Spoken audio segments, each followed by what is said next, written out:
حق کی راہ کے یہ مسافر اپنی جان کس طرح راہ خدا میں سپرد کر رہے تھے۔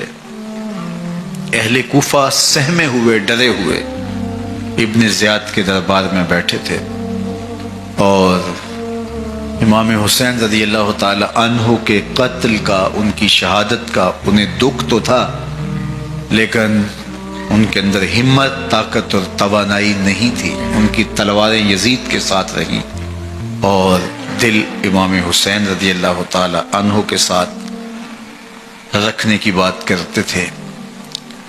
پھر یہ قافلہ کوفہ سے چلتے چلتے دمشق کی جانب عازم سفر ہوا۔ ایک اونٹ پہ تین لوگوں کو سوار کیا گیا تھا۔ امام زین العابدین کو سوار بھی کیا گیا اور بدن پر زنجیریں بھی باندھی گئیں، جکڑ کر کے سواری پہ بٹھایا گیا۔ اللہ اکبر! جہاں جہاں سے یہ لوگ گزرتے، لوگوں کو ان کی حالت پہ رحم آتا۔ بہت سارے لوگ نہیں جانتے تھے یہ کون ہیں۔ عمومی طور پہ راستوں میں یہی بتایا گیا کہ کچھ باغی لوگ ہیں جنہوں نے حکومت سے بغاوت کی، تو ان کے کیفر کردار تک پہنچا دیا گیا۔ راستے میں ایک گرجا گھر آیا اور وہاں یہ لوگ رات رکتے ہیں۔ گرجا گھر کی دیوار پہ لکھا ہوا تھا: اترجو امت قتلت حسینا شفاعت جدہ یوم الحساب۔ کیا وہ امت جنہوں نے حسین ابن علی کو شہید کیا، قیامت کے دن انہی کے نانے سے شفاعت مانگیں گے؟ کس منہ سے شفاعت طلب کریں گے؟ اسی حسین ابن علی کے نانا سے، جن کے بیٹے کو، جن کے شہزادے کو، نواسے کو ان لوگوں نے شہید کیا۔ جب یہ تقدس مآب قافلہ دمشق پہنچا تو راستے میں ایک شخص قرآن مجید کی تلاوت کر رہا تھا۔ اپنے مکان کی چھت پہ بیٹھ کے تلاوت کر رہا تھا، اور یہ قافلہ اس طرح سے گزر رہا تھا کہ شہیدوں کے کٹے ہوئے سر نیزوں کی نوک پہ تھے، اور عصمت شیار خواتین اور امام زین العابدین اونٹوں پہ بندھے ہوئے تھے۔ تو پڑھنے والا تلاوت کر رہا تھا کہ کہف اور رقیم یہ ہماری نشانیوں میں سے بڑی عجیب نشانیاں ہیں۔ تو جب وہ پڑھ رہا تھا تو سر حسین سے آواز آئی: یا تالی القرآن، اے قرآن پڑھنے والا، اصحاب کہف سے زیادہ عجیب قتلی و حملی، میرا قتل کرنا اور نیزے کی نوک پہ چڑھایا جانا ہے۔ یہ قافلہ یزید کے دربار میں پہنچتا ہے۔ یزید بہت خوش ہوا اور اس نے حضرت امام زین العابدین رضی اللہ تعالیٰ عنہ سے کہا کہ تمہارے باپ نے میری حکومت کے خلاف بغاوت کی اور وہ اپنے انجام کو پہنچے۔ تو آپ نے جواب میں قرآن مجید کی آیات کی تلاوت کی اور اہل بیت کے مناقب اور فضائل بیان کیے۔ سیدہ زینب سلام اللہ علیہا کا ایک خطبہ اہل بیت کی عظمت، مناقب اور فضائل میں یزید کے دربار میں اپنی انوکھی اور البیلی شان رکھتا ہے۔ یزید پہلے تو خوش ہوا، لیکن جب اس نے لوگوں کے چہرے دیکھے تو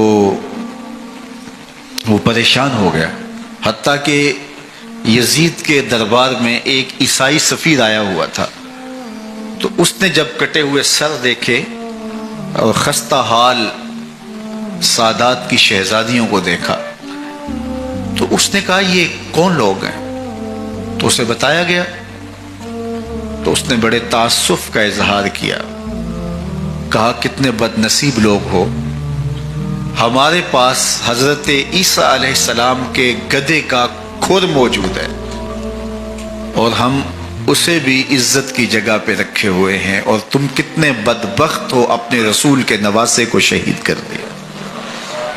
بے مروت بے وفا تیرا بھی کیا افسانہ ہے، جس نے اپنی ہی شمع کو گل کیا تو وہ پروانہ ہے۔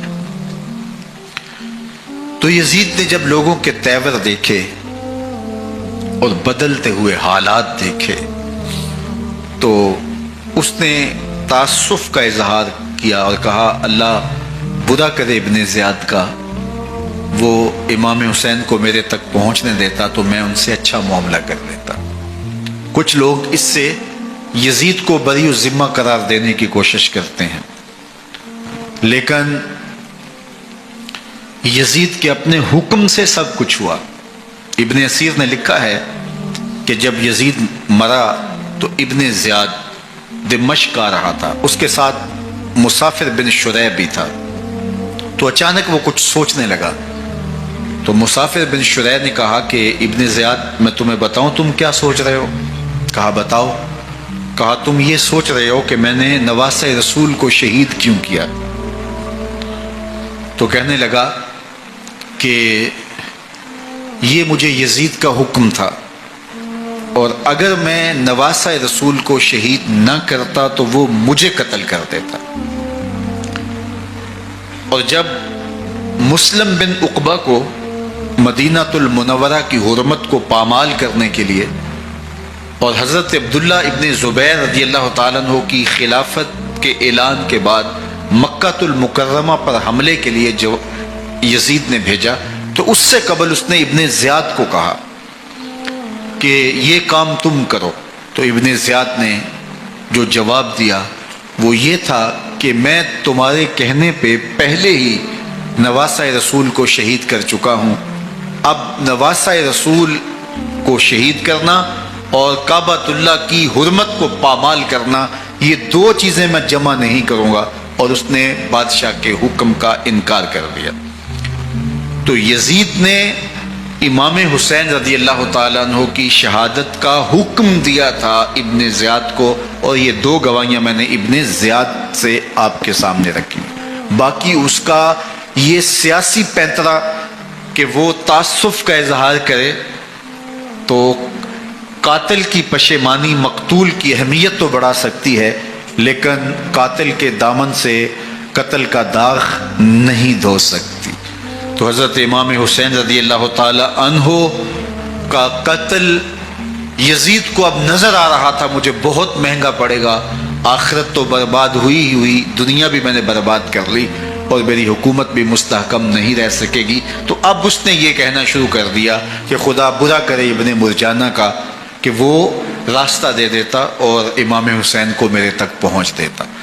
حضرت امام زین العابدین سے اب وہ لجاجت کرنے لگا اور کہنے لگا کہ حضرت آپ کچھ ارشاد فرمائیے۔ تو آپ نے تین چیزیں ارشاد کی۔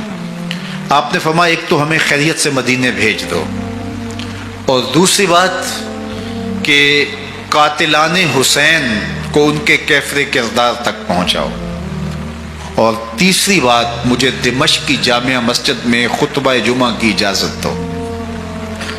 اس نے کہا کہ خطبہ جمعہ کی اجازت بھی دیتا ہوں، آپ کو خیریت سے مدینہ المنورہ بھی روانہ کر دیا جائے گا، لیکن قاتلان حسین کو کیفر کردار تک پہنچانا یہ میرے بس میں نہیں ہے، یہ ممکن نہیں ہے۔ اب مجھے بتائیے حاکم وقت ہو اور اتنا بڑا سانحہ اور واقعہ ہو گیا ہو تو وہ وہیں کھڑے کھڑے معذرت کر لے کہ یہ اس بات کو رہنے دو، تو اس کا مطلب سمجھنے میں کسی بھی باشعور شخص کو دیر نہیں لگتی۔ اسے چاہیے تھا کہ وہ کہتا کہ میں اس کی تحقیق کروا کے جو بھی مجرم ہے وہ کیفر کردار تک پہنچے گا، اور آپ نہ بھی کہتے تو یہ میں کرتا چونکہ میں حاکم وقت ہوں، لیکن اس نے فوراً کہا کہ یہ ممکن نہیں ہے۔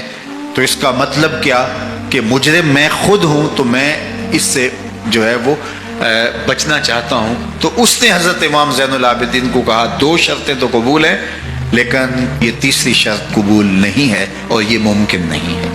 تو یہ واضح اس بات کا اشارہ ہے کہ یزید کے حکم سے، اس کی منشا سے اور اس کے کہنے سے حضرت امام کو شہید کیا گیا، اور اس نے حضرت امام حسین رضی اللہ تعالی عنہ کے مبارک لبوں پر چھڑیاں بھی ماری اور آپ کے دانتوں پر ضربیں لگائیں چھڑیوں کی۔ وہ تو ایک صحابی وہاں موجود تھے جو کھڑے ہو گئے، انہوں نے کہا ارفع ھذا الکدیب عن ھاتین الشفتین، ان ہونٹوں سے چھڑی ہٹا لے، میں نے ان آنکھوں سے رسول اللہ کو یہ ہونٹ چومتے ہوئے دیکھا ہے۔ جس طرح ابن زیاد کے دربار میں ہوا تو یہاں بھی ہوا۔ اللہ اکبر۔ تو یزید اپنے تئیں خوش تھا، لیکن لوگوں کے احتجاج کی سکت نہیں لا سکتا تھا کہ نواسہ رسول کو شہید کر دیا گیا، تو وہ یوں اپنی بات کو چھپانا چاہتا تھا اور بات ابن مرجانہ ابن زیاد پہ ڈالنا چاہتا۔ لیکن ابن زیاد کہتا ہے کہ اگر یزید کے کہنے پہ میں امام حسین کو قتل نہ کرتا تو میں قتل کر دیا جاتا، اور میں غزوہ کعبہ اور قتل امام حسین دونوں کو جمع نہیں کر سکتا، لہٰذا اب میں یزید کا یہ حکم نہیں مانوں گا، اس نے پہلے مجھ سے بہت بڑی زیادتی کروائی ہے۔ یہ تاریخ کی معتبر کتابوں کے اندر موجود ہے۔ اب یزید نے کہا دو باتیں مان لیتا ہوں، آپ کو مدینہ المنورہ بھی رخصت کر دیتے ہیں، اور دوسرا آپ کو مسجد دمشق میں خطبہ کی اجازت بھی دیتے ہیں۔ اللہ اکبر۔ یہ وقتی تصرف تھا اس کا، ورنہ یہ کون ہے اجازت دینے والا؟ ممبر تو حسین ابن علی کے نانے کا ہے۔ خیر مسجد دمشق میں گئے، لوگوں کا ہجوم تھا، حضرت امام زین العابدین ممبر پہ جلوہ فراز ہوئے۔ خطابت تو ان کے گھر کی لونڈی ہے، تو جب آپ نے کھڑے ہو کر کے خطبہ دیا اور فضائل و مناقب اہل بیت بیان کیے، لوگوں کے سینوں کے اندر آتش محبت اہل بیت کی جوش مارنے لگی۔ یزید ڈر گیا کہ اگر کچھ دیر خطبہ جاری رہا تو کہیں ایسا نہ ہو کہ لوگ میرے خلاف اٹھ کھڑے ہوں، تو اس نے مؤذن کو اشارہ کیا اور وہ اذان دینے لگا۔ تو اس نے کہا اللہ اکبر اللہ اکبر، تو حضرت امام زین العابدین نے کہا اس میں کوئی شک نہیں کہ اللہ سب سے بڑا ہے۔ پھر کہا اشہد اللہ الہ الا اللہ، تو امام زین العابدین نے فرمایا کہ ہم نے اس بات کی اپنے خون سے گواہی دی ہے کہ اللہ کے علاوہ کوئی معبود نہیں ہے۔ پھر اس نے کہا اشہد ان محمد رسول اللہ، تو حضرت امام زین العابدین نے یزید کی آنکھوں میں آنکھیں ڈال کے کہا یزید دیکھ، اذان میں تیرے نانے کا نام ہے یا میرے نانے کا نام ہے؟ تو حسین ابن علی رضی اللہ تعالیٰ عنہ کا نام کبھی بھی مٹنے والا نہ، زیاد کا وہ ستم رہا نہ یزید کی رہی وہ جفا، رہا تو نام حسین جسے زندہ رکھتی ہے کر